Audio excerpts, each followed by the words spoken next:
welcome to Fast Cars, Fast Girls with Abby and Molly. Here with us today, we have Mike Ford, who is one of the spotters for Simon Pagenaud during the IndyCar season. But what you don't know is that he's also going to be a spotter in a couple weeks at the Rolex 24 down in Daytona. So we just kind of wanted to touch base with you, Mike, and talk about some of the differences and similarities. But first off, we want to know, are you spotting for only Simon or for everybody on the team? Well, first, girls, thanks for having me back. Appreciate it. Happy New Year. Happy New Year season, finally. You too. Yeah, no, I will actually be doing Simon's team, which will consist of Montoya, Dane Cameron, and Simon. And, I did it for Penske last year, their first year back. And the funny part about it is I probably spotted for Simon less than the other two drivers. So, we'll find our time. But, it's good for him, with me being the only spotter he's had in IndyCar, to listen to some other people and, give me some feedback and find out what I could do better and stuff like that. So, ready to go.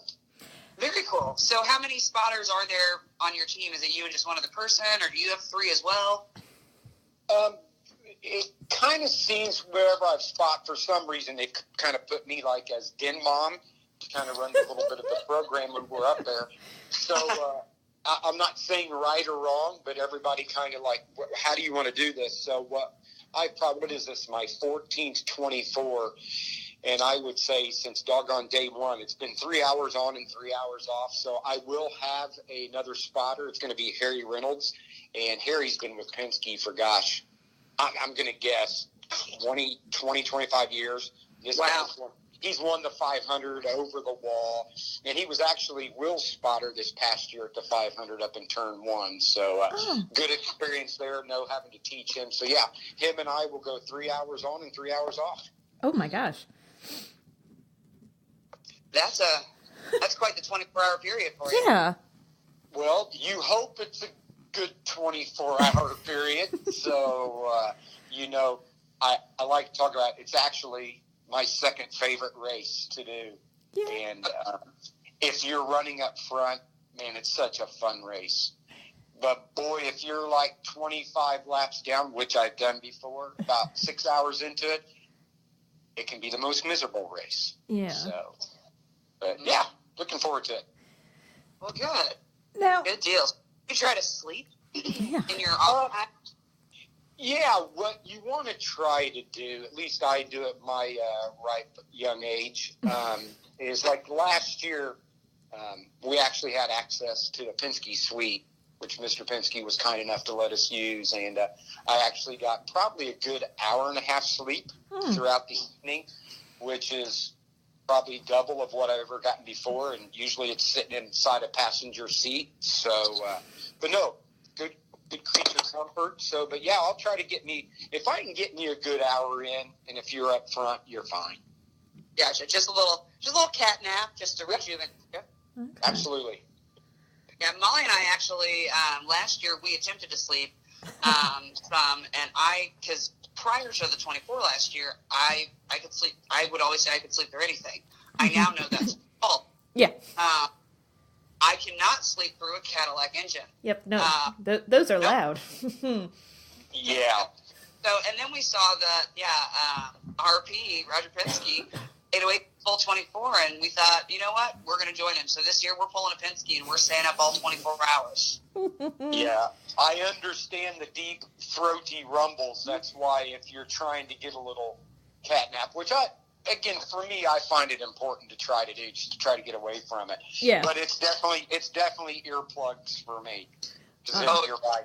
That deep rumble, you're not sleeping through that. Hell, you might as well have a train track running by your bedroom window. So it really is, and it was funny because it didn't even hit me at all that I might have trouble sleeping through it, because I sleep through everything. Mm-hmm. You can fall asleep everywhere, and that one, I finally turned to Molly and I was like, I know you're not sleeping because I can't sleep.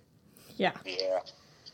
Yeah, it's amazing when you get through the infield how the place goes dormant from a lot of the motorhomes and stuff are closed up, and I'm like, man, how are they sleeping through this? And then I realized, well, they're partying, so now I know why they're probably able to sleep. But that's about the only way you could do it, I do believe.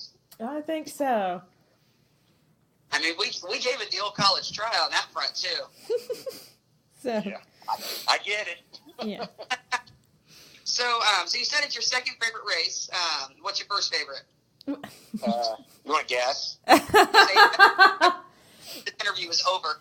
Yeah. Stop it. Yeah. Of course, the 500. Yeah. It always will be. Absolutely, will always be number one. What is it that you like about the 24 that puts it in that second place? It's just completely different. You don't get like the so-called, what I'll call intense spotting you do, you know, like the Indies and the Texas and the Iowa. It's more insurance policy spotting. And instead of like zeroing in so much of your car at the 24, you have to watch around for like the GTs, the gentleman drivers, and all the other things that can go on. And plus that big of a track and so many different corners, you know, it's just, you're on your toes the whole time. But again, it's not as intense, if that makes sense. Yeah. But, and just, you know, to me personally, I find it the second biggest race in the country. Sure. And it's just so unique, the night racing, the different cars. It's just got a really cool factor to it that I really enjoy. And then plus, the way the crowds have been picking up, when I started this, you know, that's right when Grand Am had started, and man, when I went for the first couple of years, like, man, you know, this is really cool. I really enjoyed it. But now the past 4 or 5 years, man, this place has just picked up so much steam with the crowds and stuff. And, you know, like any race, man, that adds to it. So, and, you know, it's a big race. Everybody knows about it, and it's proven by all the big-time drivers that are coming here. So that just helps build it up as well. And then the infield, you know, it's a party atmosphere. So it's got everything. You know, to me, it used to be when I first got there, you know, this is a cool race. Now it's like a really cool event around the race. So, I like that. yeah, just thoroughly enjoy it. Yeah, cool. Definitely. I think you had it right. It's like an event surrounding this race. And I think, Abby and you probably agree that night racing with all the cars and the way they light up, it's just magic, it feels like. Yeah, and I mean, hell, how many racetracks have a Ferris wheel in the middle of it? So when you're down, if you're down 20 laps, you can binocular in on the Ferris wheel and see the people riding up to it. No, I'm just kidding.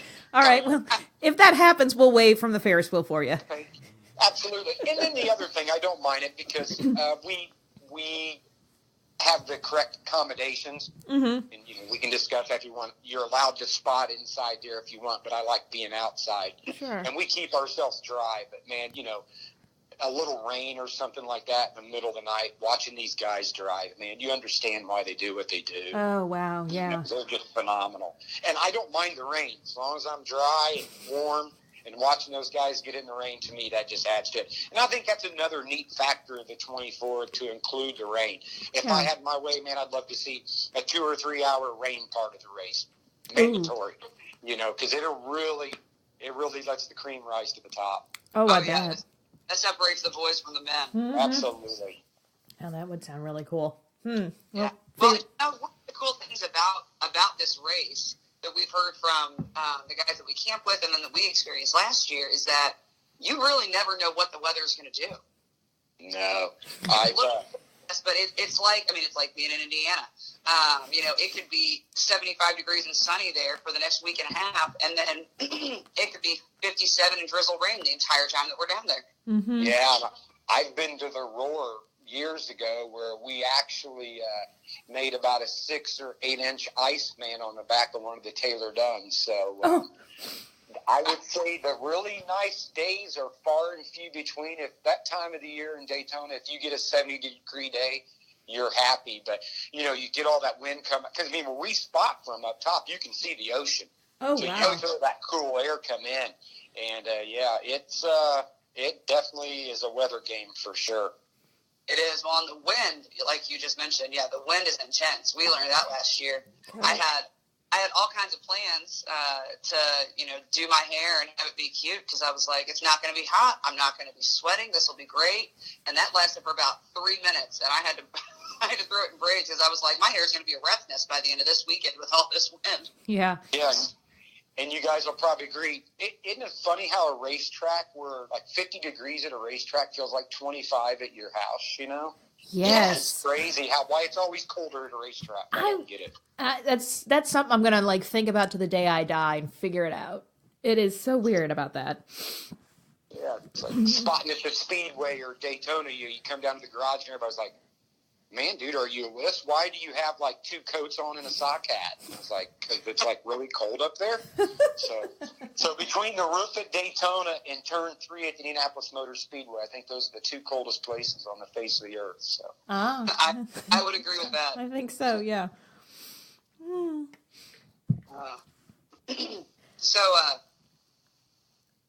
So how is it for you spotting with the other 2 drivers? Do you do anything different? Because I know, like you said, you and Simon Pagino have been together for a while, so you guys kind of have a really good rhythm. I say, is it different to spot for other drivers, or do you just kind of do your normal stuff, and then if they, have things that they want you to tell them or not tell them, you kind of adjust as you go?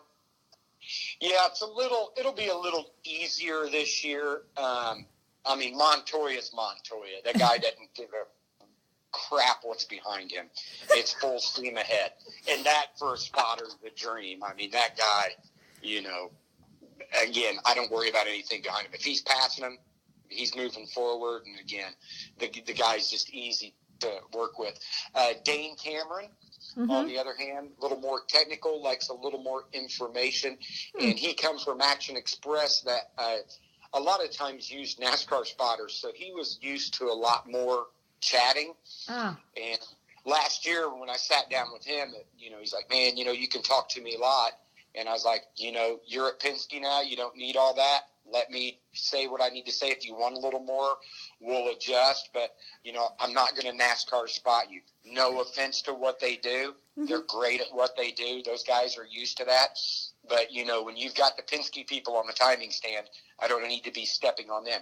So that worked out great. And then, like you said, Simon, I know when to talk and when not to talk to him. So, yeah, there's a little tweaks here and there between the drivers for sure. Excellent. Well, that does not surprise me at all about Juan. No. No, we actually joke sometimes, about, because Juan just loves to drive. And so, like, we say that all the time. We're like, Juan just wants to drive. He just wants to drive. He'll drive anything.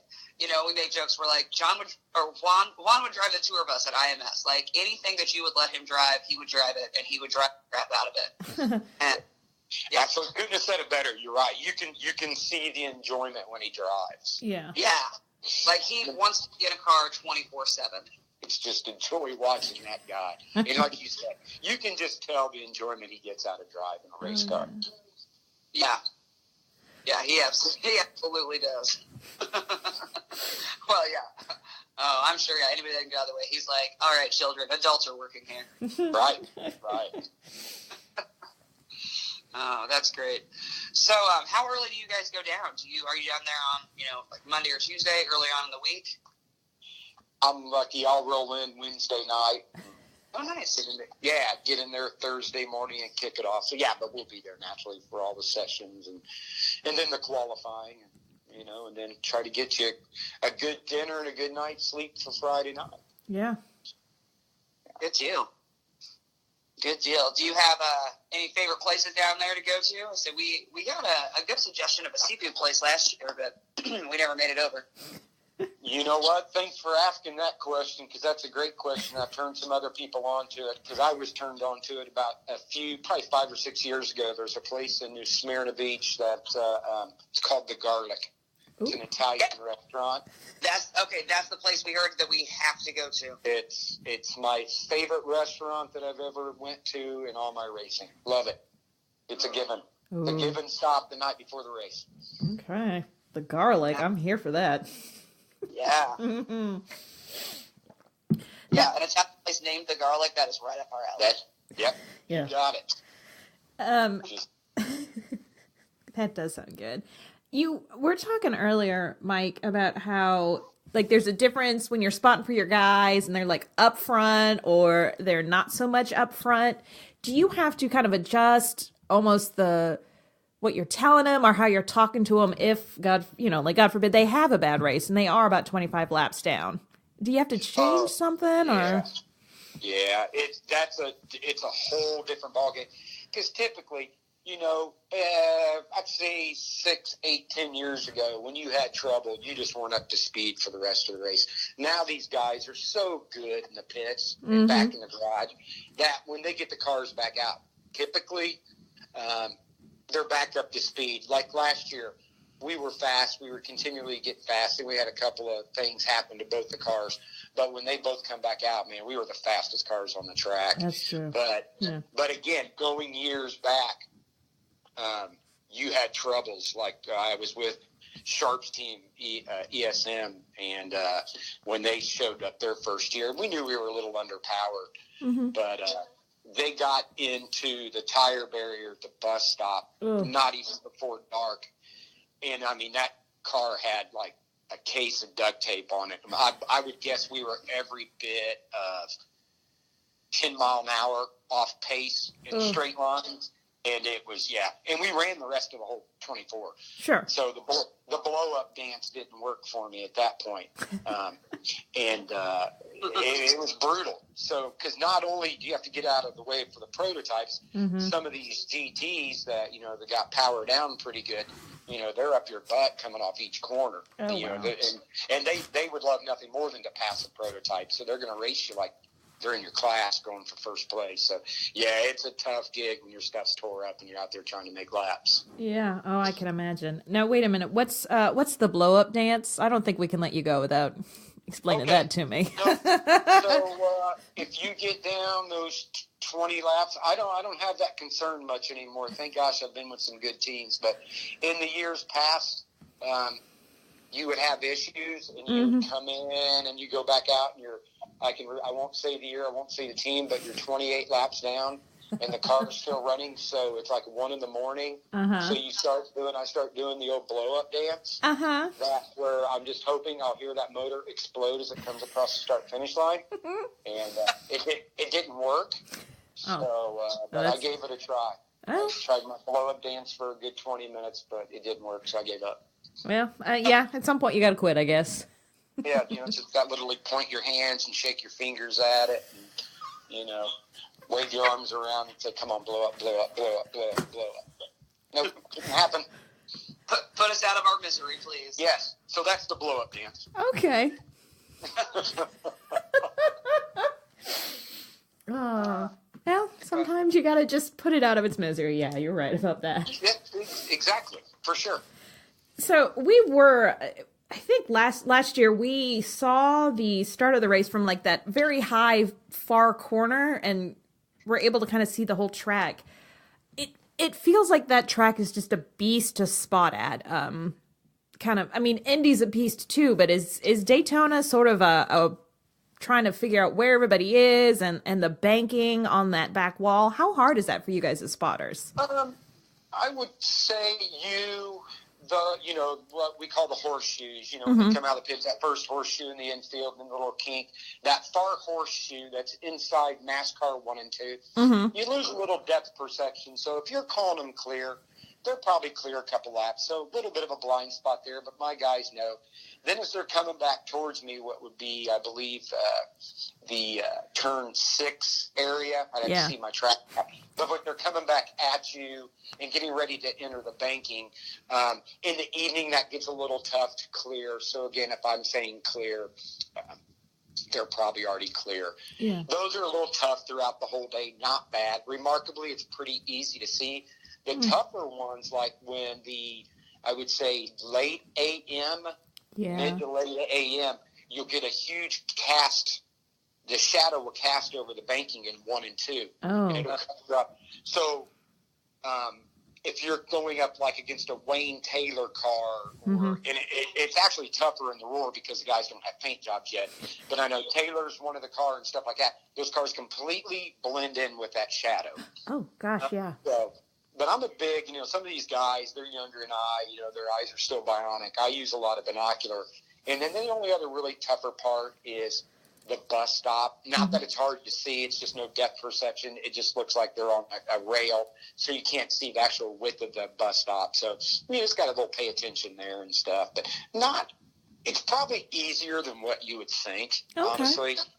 Yeah, so, yeah, not too bad. Not too bad at all. Okay.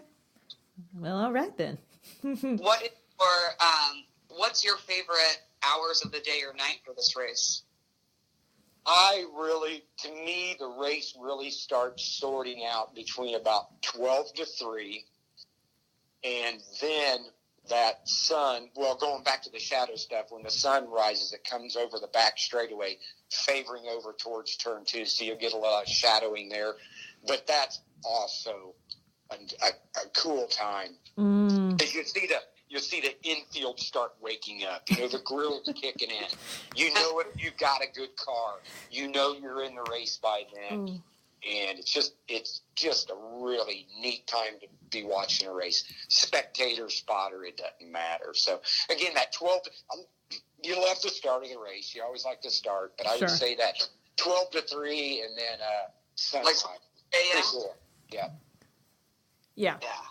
Oh, yeah. I bet. Very cool. Yeah, we're excited. We've got a few people who said they're going to stay up all night with us. So if you need any coffee or anything, you let us know. Well, if you make it up there, I have my ritual Friday after that final practice session when they actually all have to work, and I just try to stay out of everybody's way. I run over to the beautiful Target across the street there and buy my coffee maker, coffee filters and coffee, and they've got nice comforts up on top of the roof at Daytona. Got plugs up there, so I will definitely have my coffee brewing before the green starts. So I will be good with coffee. That's nice that they give you guys plugs and everything up there.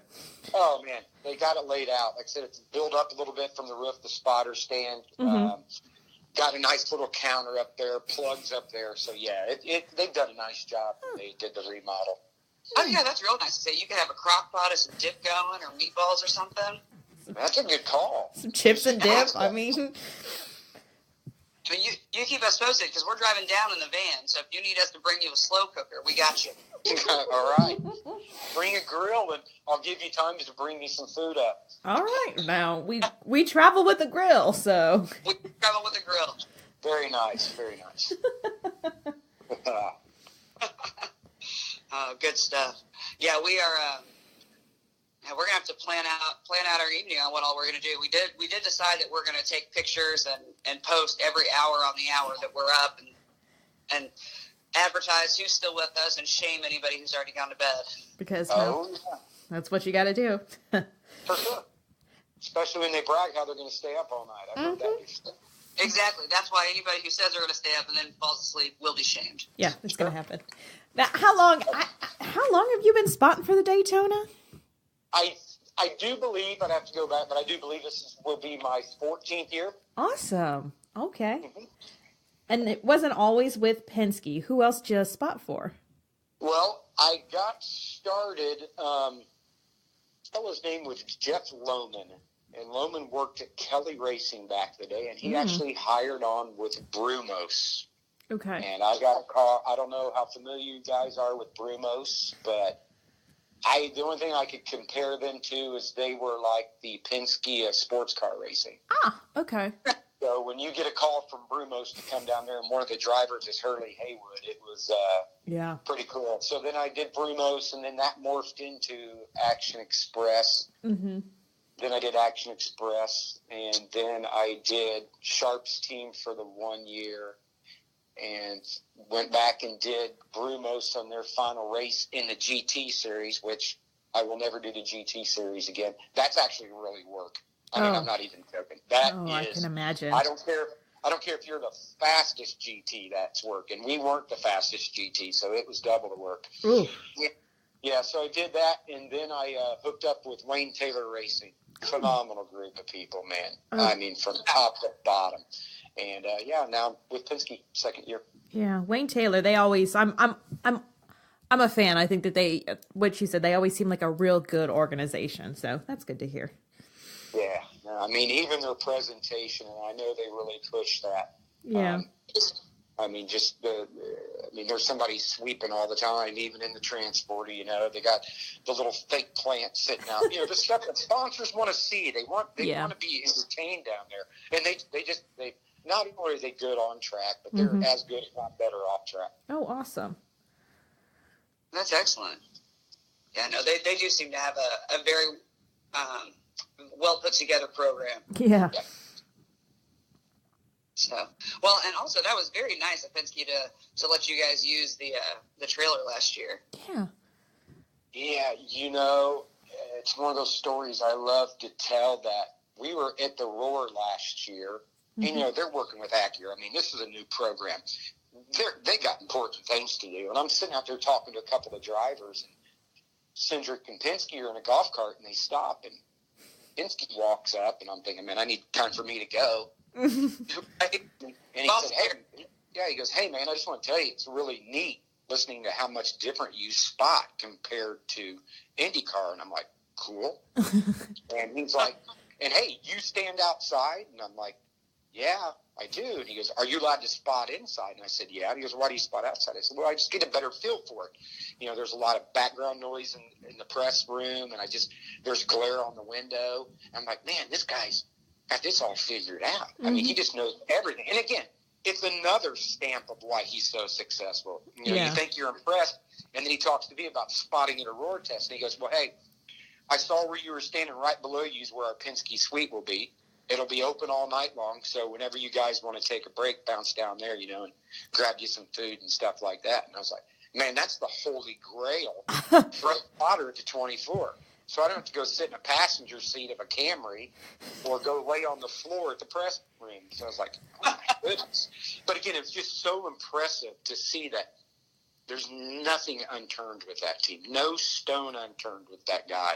He's just got his finger on everything. That is so cool. That is amazing. Wow. Yeah, and I think that is, that story right there is like an epitome of why the Penske team does so well and why Roger is, just has so much, I don't know, admiration and well-deserved,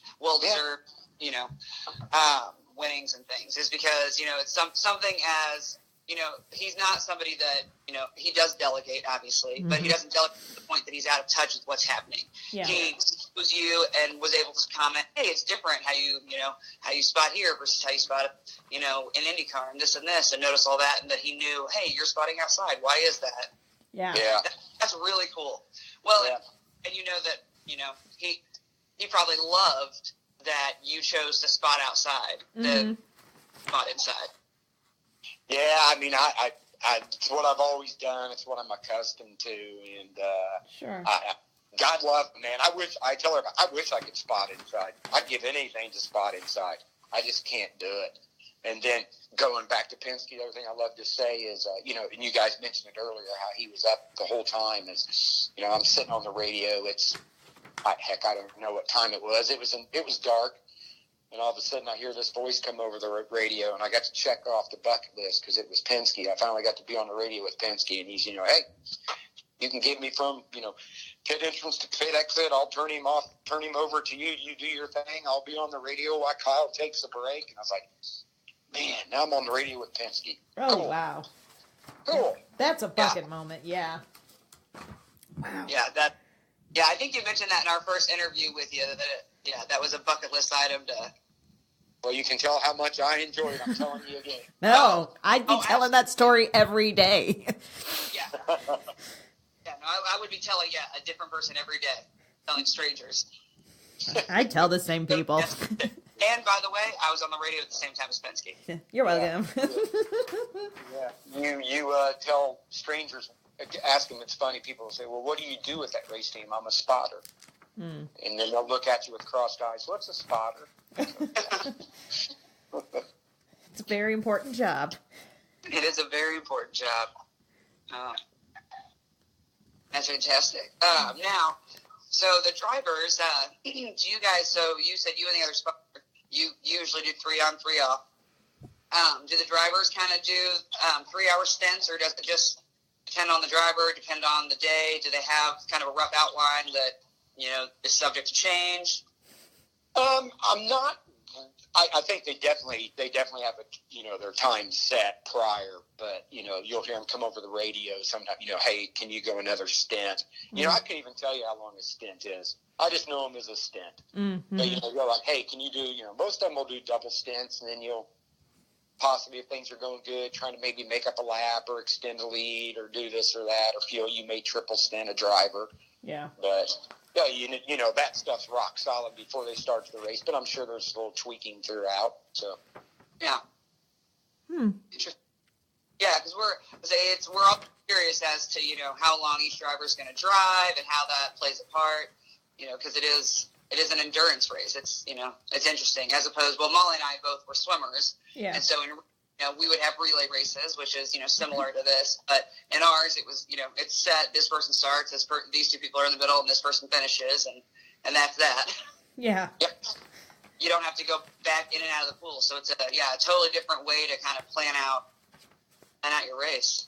Sure. It's always interesting. So yeah. Very cool. So you guys are in Acura then. Correct. And which class are you in? Just for everybody listening at home. I believe I am on the 6 car. You know what? I just know the pretty paint scheme. Well, We've got they just put out a presser yesterday of the paint scheme for this race, and I guess it's in tribute to the Comtech team of years ago. So a lot more orange on the car and white. So we'll have the white engine cowl and white across the front end. So it's the car number 6. all right. Very cool. You almost got me there. I had to really think about that for a minute. It's like, I'm sorry, I didn't make you to do it. I didn't mean to make you do any real work today. no, good job. Keep me on my toes. So that's okay. I probably should know my car number, shouldn't I? Yeah. Well, as long as you know what it looks like, I think you're fine. Yes. The numbers incidental. Yeah. Yeah, not like I can see them from up there. Anyway. Yeah. Right. Oh.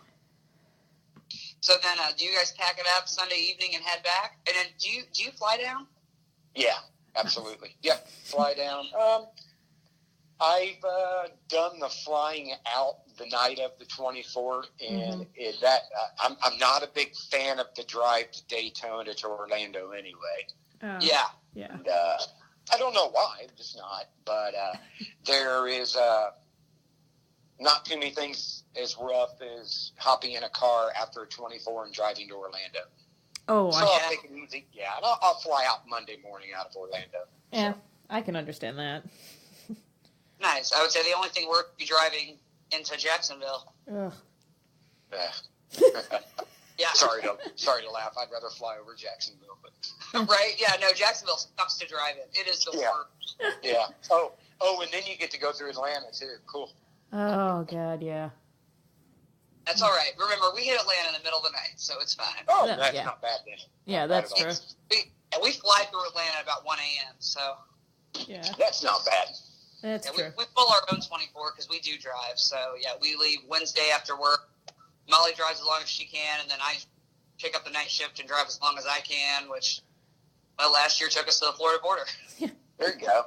And that's not bad, man. You got friends. Those are good times. Yeah. I mean, being the only person around here from with Penske here in Indy, I'm pretty much traveling by myself most of the time. So. That does suck. It kind of does. It does kind of suck. Yeah, it's way more fun to travel with a friend. Yeah. Absolutely. Sure. Well, Oh, very cool. Well, so will Haley and Norman be at the 24 with Simon as well? Well, I would guess so. I haven't reached out to Miss Haley yet, but that's where I do a lot of my pre-race debriefing, and I hope they're there. And it's so nice to have them there. They've now turned into my family away from the track, so I haven't seen them face to face in September out in Sonoma, so I do look forward to seeing them. And yeah, I'm a fan of the damn dog too. You can't help it. I mean, you can't not you be. can't not be.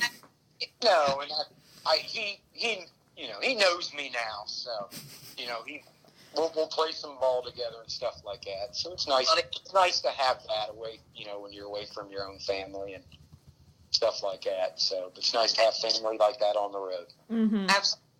No, yeah. So he knows you, gets excited when he sees you now. Yeah. No, Norman is a great dog, and Haley is just fantastic. Oh my God, such a sweetheart. Yeah, Pagano overachieved with that one. There's no doubt about that. He hit home run with that one. Yeah. Yeah, she is fantastic. So yeah, I hope she's there. Yeah, for sure. Say hey to her as well. Mm-hmm. Well. All right. Anything else you wanna tell IndyCar fans that maybe are watching the Daytona for the first time this year? No, yeah, it's definitely, if you're a racing fan at all, I mean, you got to watch this race, especially with the international star power. Mm-hmm. And the cool thing about it is it's, in the years ago, the 24-hour, it's almost like the 500. You'd limp around for the first part of it to make sure your stuff runs. But man, these guys, from the drop of the green, it's a sprint race for 24 hours. Wow. And now with the new coverage, and having NBC on board, it sounds like their coverage is going to be magnificent. And you just got to watch it. I mean, again, if you're a fan of racing whatsoever, I don't care if you're just an oval fan, just a NASCAR fan. If you like racing and you don't like the 24, something might be a little wrong. Yeah, just need to watch. Just need to watch. Watch these guys go at it. Yeah. I like cool. It. All right. All right. Well, Mike, thank you again. We appreciate it. No, ladies, thanks. I'm always here to help you out. I appreciate what you guys do, and we'll do anything I can to help you guys out and get the word out and keep doing what you guys are doing. Well, we will. We will. Else we can't. And even then, we'll still go. Perfect. And let's start praying now for some nice weather down there. I'm right there with you. Oh no, the prayers have already started.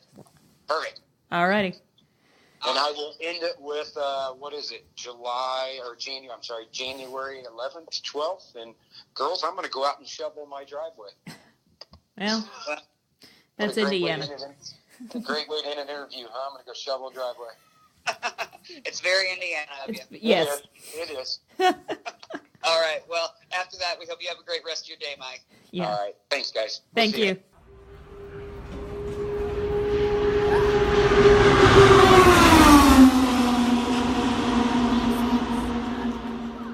All right. So we could not end this episode without discussing huge news that's hit. Yeah. We want to lead off with it, I guess. So we have a sponsor. Not us.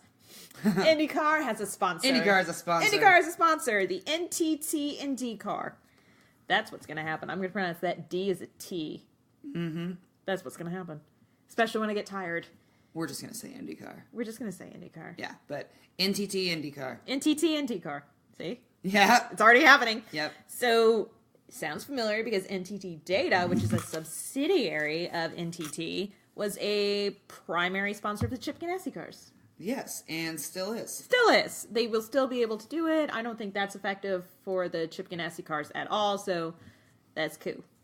Very cool. So we're happy to have a title sponsor. We are still waiting on a presenting sponsor for the IMS, for the Indy 500. There was a teleconference, actually not this week, but last week. Yes. And Mark was like, we're still waiting. They're close, but obviously they don't want to tip their hand on that one either. Yep. So still waiting here about, the presenting sponsor for the Indy 500. Yep. Kimball is with Carlin. That is official. Charlie Kimball will be one of the drivers in the Carlin cars. Really already thought that was announced. Yeah, I thought that was a done deal already. I kind of really felt that was announced. Yeah, but you know what? Congratulations.